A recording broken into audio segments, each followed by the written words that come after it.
ఓం అరుణాచల శివ. ఇంతకుముందు వీడియోలో గిరి ప్రదక్షిణ ఎలా చేయాలో చూశారుగా. ఇప్పుడు మనం అరుణాచలం ఆలయం ఆవరణలో ఉన్నాము. అరుణాచలం ఆలయంలోకి వెళ్దాము పదండి. ఈ ఆలయం లోపల చాలా ప్రదేశాలు చూడవచ్చు. ఆలయం చరిత్ర, ఆలయ పూర్తి వివరాలు ఈ వీడియోలో మీకు అందిస్తాను. వీడియోని స్కిప్ చేయకుండా పూర్తిగా చూడండి. ఆలయం లోపలికి వెళ్ళబోయే ముందు తూర్పు వైపు ఉన్న రాజగోపురాన్ని చూద్దాము. ఈ రాజగోపురం 217 అడుగుల పొడవుగల రాజగోపురం. దీనిని శ్రీకృష్ణ దేవరాయల వారు కట్టించారు. మన దేశంలో పొడవైన రాజగోపురాల్లో ఇది ఒకటి.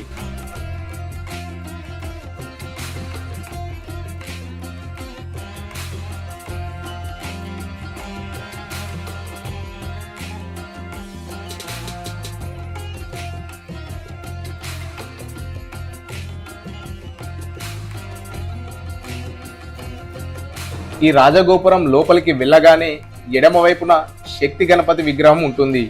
ఈ శక్తి గణపతి పక్కనే అరుణగిరి నాథర్ విగ్రహం ఉంటుంది, దర్శించుకోండి. అరుణగిరి నాథర్కి ఈ ఆలయానికి సంబంధించి ఎన్నో విశేషాలు కూడా ఉన్నాయి. ఇంకొంచెం ముందుకు వెళ్ళగానే కంబత్తు ఇలయర్నర్ ఆలయం కనిపిస్తుంది. కంబత్తు ఇలయర్నర్ ఆలయాన్ని తెలుగులో స్తంభోద్భవ కుమారస్వామి ఆలయం అని అంటారు.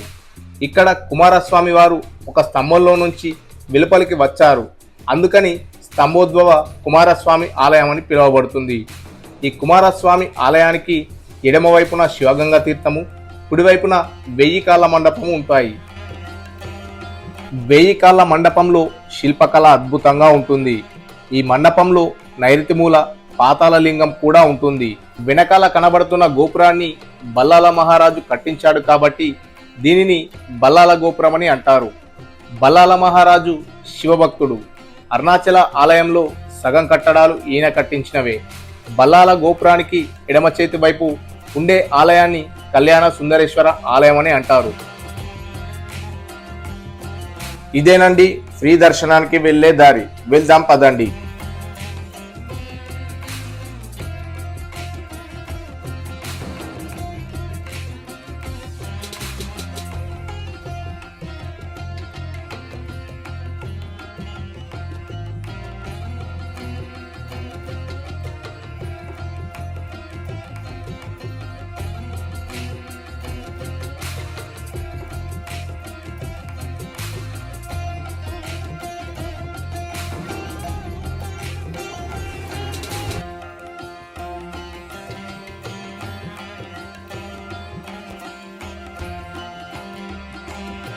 కాలభైరవ ఆలయం పక్కనే బ్రహ్మతీర్థము ఉంటుంది.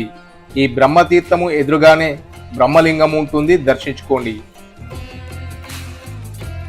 నార్త్ గోపురాన్ని అమ్మన్ గోపురం అని అంటారు. ఈ గోపురం 171 అడుగుల ఎత్తులో ఉంటుంది. ఈ గోపురం నుంచి వెలుపలికి వస్తే మనకి రుక్కు అనే ఒక ఏనుగు సమాధి కనిపిస్తుంది. సౌత్ గోపురానికి నార్త్ గోపురానికి మధ్యలో కిలి గోపురం ఉంటుంది. పదండి అక్కడికి వెళ్దాం. ఇక్కడ శిల్పకళ చూస్తారుగా, అద్భుతంగా ఉంది.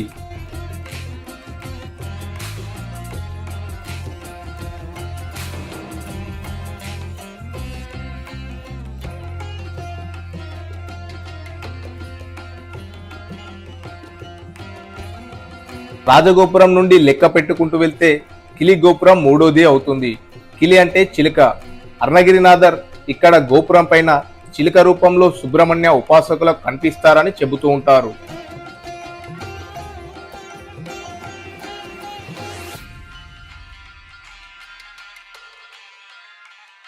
శివుని అభివ్యక్తికి అంకితం చేయబడిన అన్ని దేవాలయాల గురించి మాట్లాడేటప్పుడు అరుణాచల ఆలయం అన్ని నామాలలో అత్యంత పవిత్రమైనదిగా పరిగణించబడుతుంది.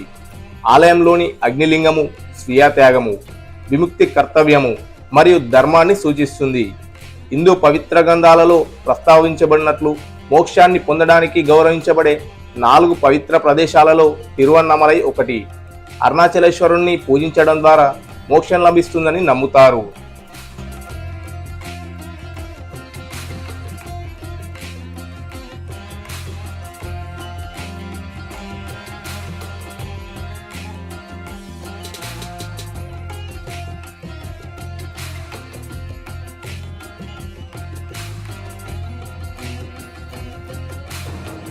శివుడు మొట్టమొదట అగ్నిలింగంగా వచ్చినప్పుడు పాదాలు పెట్టిన చోటు కనుక ఈ మండపాన్ని పాద మండపం అని పిలుస్తారు. ఈ మండపం పక్కనే స్థూల సూక్ష్మ ఆలయం ఉంటుంది. గర్భాలయంలో ఉండే అగ్నిలింగము స్థూల రూపమైతే ఈ ఆలయంలో ఉన్న శివుడు సూక్ష్మ రూపము. గర్భాలయంలో ఉండే లింగానికి అభిషేకం చేస్తే ఈ ఆలయంలో ఉన్న శివుడు విగ్రహం మీద నీటి బిందువులు కనిపిస్తాయని చెబుతూ ఉంటారు. గిరి ప్రదక్షిణ చేయలేని వాళ్ళు ఈ స్థూల సూక్ష్మ ఆలయం చుట్టూ 11 సార్లు తిరిగితే గిరి ప్రదక్షిణ చేసిన పుణ్యఫలం లభిస్తుందని అంటారు.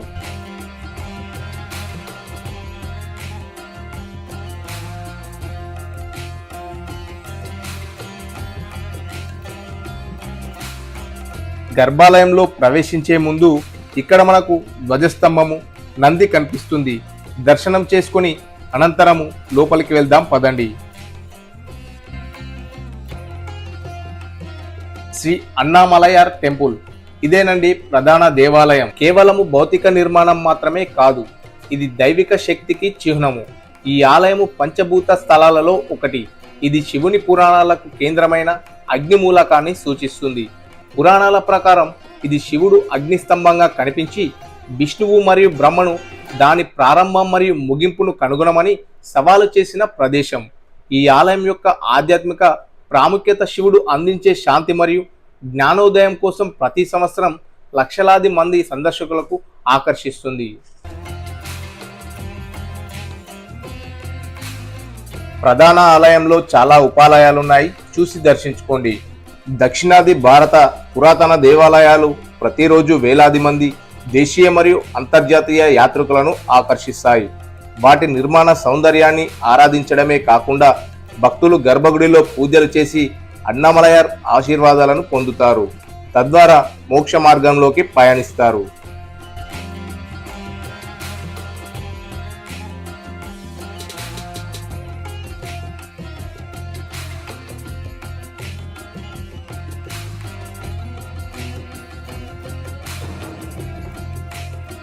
ఈ ఆలయంలో ప్రతి రాయికి మరియు ప్రతి స్తంభానికి ఒక కథ ఉంది. ఆలయం గుండా తిరుగుతున్నప్పుడు కూడా పవిత్రమైన కాలక్రమంలోకి అడుగుపెట్టినట్లు అనిపిస్తుంది.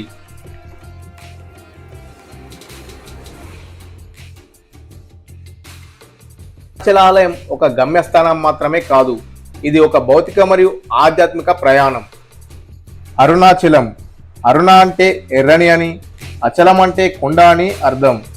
అంటే ఎర్రని కొండ అని భావం. అది తమిళంలో అయితే తిరువన్నామలై అంటారు. శివభక్తులు తిరువన్నామలైని కైలాస పర్వతంగా పరిగణిస్తారు. తిరు అంటే శ్రీ, అన్నామలై అంటే పెద్ద కొండ అని అర్థం. అన్నామలై కృతాయుగంలో అగ్నికొండగా, త్రేతాయుగంలో రూబి కొండగా, ద్వాపరయుగంలో బంగారు కొండగా, కలియుగంలో రాతి కొండగా పరిగణింపబడుతుంది. సూర్యుడు, చంద్రుడు, బ్రహ్మ మరియు విష్ణువు స్వామిని పూజించి అనుగ్రహం పొందిన ప్రదేశం ఇదే. తిరువన్నామలై అరుణాచలేశ్వర్ ఆలయంలో వందలాది శాసనాలు ఉన్నాయి. ఈ శాసనాలు తమిళం, సంస్కృతం మరియు కన్నడ భాషలో ఉంటాయి. స్వామివారిని దర్శనం చేసుకున్న తర్వాత మనం కాస్త ముందుకు వస్తే ఒక చిన్న గల్లీలా కనబడుతుంది. ఈ గల్లీలోకి వెళ్దాం పదండి. ఈ గోపురం నుండి ఎడమ వైపులో ఉంటుంది ఈ గల్లీ.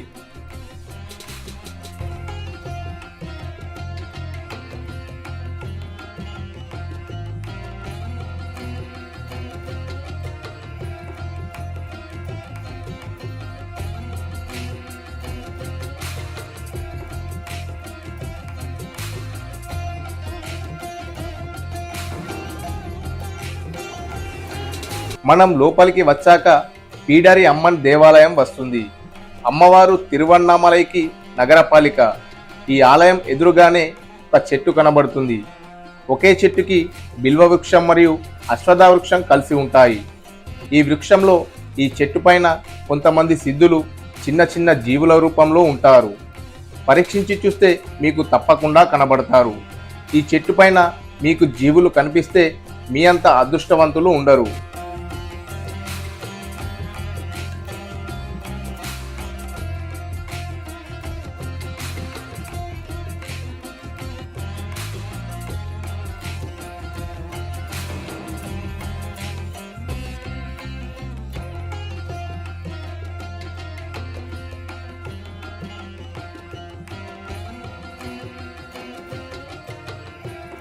బయట ఆలయాలు దర్శించేటప్పుడు చాలా చల్లగా ఉంటుంది, కానీ లోపల స్వామివారిని దర్శించేటప్పుడు అగ్నిలింగం కాబట్టి చాలా ఉక్కపోతగా ఉంటుంది.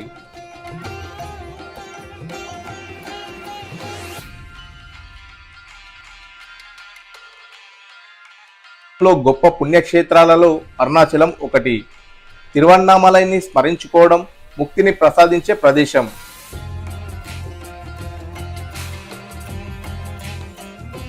ఓం అరుణాచల శివ. ఈ వీడియోని ఇంతటితో ముగిస్తున్నాను. మీరు ఎప్పుడైనా అరుణాచల ఆలయానికి వచ్చారా? వస్తే ఎలా అనిపించిందో కామెంట్ రూపంలో చెప్పండి. ఈ వీడియోని మీ ఫ్రెండ్స్కి, ఫ్యామిలీస్కి షేర్ చేయండి. మరొక ఆలయ సందర్శనతో మళ్ళీ కలుద్దాం. అంతవరకు సెలవు.